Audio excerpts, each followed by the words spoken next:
आंदोलन आहे, काय सांगू? 4 वाजता कॉन्ट्रॅक्टदारांचे पेमेंट शासन नियमितपणे देत आहे. आपल्या सर्वांना कल्पना आहे की नवीन सरकार आल्यापासून आपण नवीन कामं मंजूर केले नाही. जुन्या लोकांची देयकं देणं हे प्राधान्य ठेवलेलं आहे. त्यामुळे टप्प्याटप्प्याने सर्वांचे पैसे देत आहोत. अर्थसंकल्पामध्ये तरतूद केली आहे. शेवटी कॅशचा इनफ्लो आणि आउटफ्लो सर्व राज्याचे विकास कामे, वेगवेगळ्या योजना हे सर्व आम्ही करतो. आता आपल्यालाही कल्पना आहे की कृषी यामध्ये देखील आपण मोठ्या प्रमाणामध्ये लोकांचे अर्ज मंजूर केलेले आहे. टप्प्याटप्प्याने सर्वांचे देयके देण्यात येत आहे. भाऊ, कामांवर परिणाम होणार. उन्हाळ्याच्या दिवशी अनेक विकास कामं सुरू आहेत आणि जर काम बंद आंदोलनामुळे परिणाम होणार आहे. नाही, कसं आहे, नियमानुसार तर असं असते की कॉन्ट्रॅक्टरचे कामं कंप्लीट झाल्यानंतर त्यांना देयकं देण्याची तरतूद असते.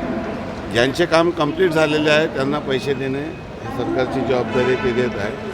जर निधी देण्यामध्ये विलंब झाला तर अनेक कॉन्ट्रॅक्टर कोर्टात जातात, त्यांना व्याजासहित ते पैसे मिळतात.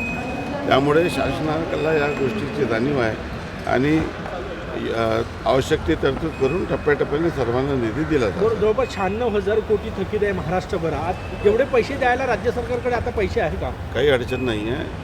शेवटी इनफ्लो आणि आउटफ्लो हा सुरू असतो. राज्यामध्ये मोठ्या प्रमाणामध्ये राज्य आर्थिकदृष्ट्या किती जरी आम्ही योजना राबवल्या परंतु आर्थिक शिस्त आम्ही मोडली नाही आणि त्यामुळे राज्याची सरकारचं उत्पन्न सातत्याने वाढत आहे. आपल्याला माहिती आहे की आता आपलं GST संकलन देखील देशात खूप पुढे आहे आपण. त्यामुळे कुठली काळजी करण्याची गरज नाही. योग्य समन्वय ठेवून सर्वांना निधी दिला जाईल. विदर्भामध्ये शिवसेना सगळ्या लोकसभेमध्ये तयारी करतायत, याचा अर्थ काय समजायचा? नाही, कसं आहे, प्रत्येक पक्षाला त्यांचं काम करण्याचा अधिकार आहे. ज्या ठिकाणी शिवसेनेचा आमदार आहे त्या ठिकाणी देखील भारतीय जनता पार्टीची कार्यशाळा होत आहे. त्यामुळे प्रत्येक राजकीय पक्षाला, म्हणजे की जेही राजकीय पक्ष असतील, प्रत्येकाला त्यांचा पक्षाचा विस्तार करणं हा त्यांचा अधिकार आहे. तो त्यांनी करायलाच पाहिजे. शेवटी जनतेची कामं करून जनतेची मनं जिंकूनच आपल्या राजकीय ताकद प्रत्येकाला वाढवायची असते आणि त्या वाढवण्याच्या दृष्टीने विदर्भामध्ये शिवसेना वाढेल या दृष्टीने आमचा प्रयत्न सुरू आहे. माननीय शिंदेसाहेब यांनी नव्याने सर्व लोकसभेचे संपर्क प्रमुख नियुक्त केले आहे आणि आपल्याला कल्पना आहे की मागील 2 दिवसामध्ये पूर्ण विदर्भाच्या, पूर्व विदर्भाच्या आणि पश्चिम विदर्भाच्या 6 आणि एकूण पूर्ण जिल्ह्याच्या, पूर्व विदर्भाच्या 6 आणि पश्चिम विदर्भाच्या सर्व जिल्ह्याची बैठका या ठिकाणी झालेल्या आहे. पार्थ पवार यांनी ज्या प्रकारे वक्तव्य केलं की काँग्रेसने उमेदवारी दिली बारामतीमध्ये, त्यामुळे कुठेतरी काँग्रेसचा डाऊनफॉल सुरू होईल. कसं आहे की अशा पद्धतीच्या परिस्थितीत जेव्हा अजितदादासारखा एक उपमुख्यमंत्री पदाचा माणूस आणि ते काही नैसर्गिक मृत्यूने अपघाती मृत्यू झाला आहे, या परिस्थितीमध्ये जिथं काँग्रेसचं काही ताकद नाही आहे, जणू काही त्यांची जागाच निवडून येणार आहे आणि स्वतःचा प्रेझेन्स दाखवण्यासाठी काँग्रेसच्या प्रदेशाध्यक्षांनी आणि वरिष्ठांनी हा निर्णय केलेला आहे आणि त्या ठिकाणी काँग्रेसची काय अवस्था होणार आहे निकालानंतर हे माहीत आहे. परंतु एक चुकीचा पायंडा, म्हणजे का असं करत आहे, कदाचित काँग्रेसच्या वरिष्ठांनीच काँग्रेसला बुडवायचं ठरवलेलं आहे असं या ठिकाणी दिसून येतं. अंजली दमाने यांच्याकडे हे जे आहे कॉल रेकॉर्ड जे आहे त्याची माहिती आलेली होती त्या करार प्रकरणामध्ये. कसं पाहता तुम्ही ज्या पद्धतीने एकनाथ शिंदेंचे नाव त्यामध्ये? कसं आहे की कोण कोणाशी बोलला या संदर्भामध्ये माननीय मुख्यमंत्री महोदयांनी योग्य वक्तव्य केलेलं आहे.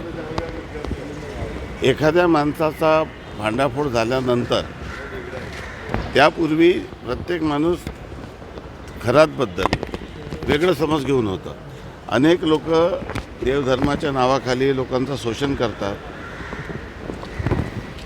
जोपर्यंत त्याची सर्व घटना एक्सपोज होत नाही तोपर्यंत तो समाजामध्ये एक धार्मिक व्यक्ती म्हणून त्याची ओळख असते आणि माननीय मुख्यमंत्री महोदयांनी या संदर्भामध्ये वक्तव्य केलेलं आहे. त्यांच्या कुठल्याही चुकीच्या कृत्यामध्ये कुठल्याही राजकीय पक्षाचे लोक ज्यांचा संबंध त्यांच्याशी असेल त्यांचा तो संबंध नव्हता.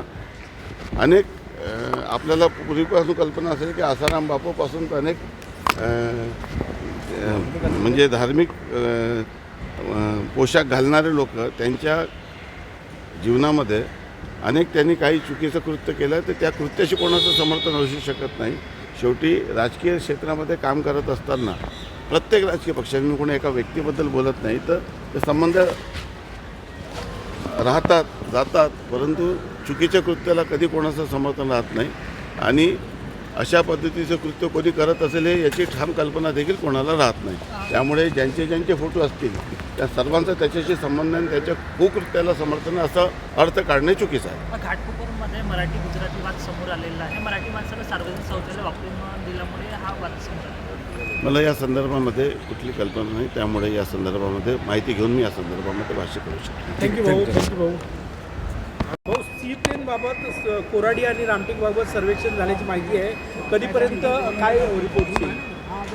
रामटेक आणि नवेगाव खैरी हे याबाबत मी केंद्र शासनाला 4 डिसेंबर 2024ला उडान योजनेमध्ये मंजुरी करण्याचा प्रस्ताव पाठवला होता.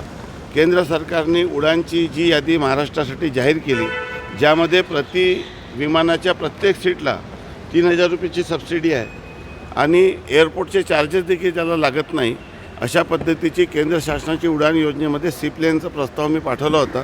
त्याला केंद्र शासनाने मंजुरी दिली आहे, त्याचं सर्वेक्षण झालेलं आहे आणि त्यासोबतच बावनथडी, कोराडी आणि अनेक प्रकल्प जे वॉटर बॉडी आहे त्याचा त्यात समावेश करावा आणि याचा आता निविदा झालेली आहे आणि लवकरच L1 हे निश्चित झाल्यानंतर देशामध्येच पूर्ण सी प्लेनचं जाळं या ठिकाणी तयार होणार आहे आणि त्यातून मोठ्या प्रमाणामध्ये नागरिकांना प्रवास करण्यासाठी एक सोयीसुविधा उपलब्ध होणार आहे. उड्डाण योजनेमध्ये जेवढे सीटर विमान आहे तेवढ्या सीटच्या 3,000 रुपये पर फ्लाईटची सबसिडी असल्याने त्याला या निधीची समर्थन असल्यामुळे विमानाला आर्थिकदृष्ट्या तो व्यावहारिकता त्या ठिकाणी पात्र ठरणार आहे आणि मला असं वाटतं की मी खूप वर्षापासून यासाठी प्रयत्न करत होतो. लवकरच त्याला यश येईल आणि देशात आणि महाराष्ट्रात सी प्लेनचं जाळं या ठिकाणी तयार होईल. थँक्यू.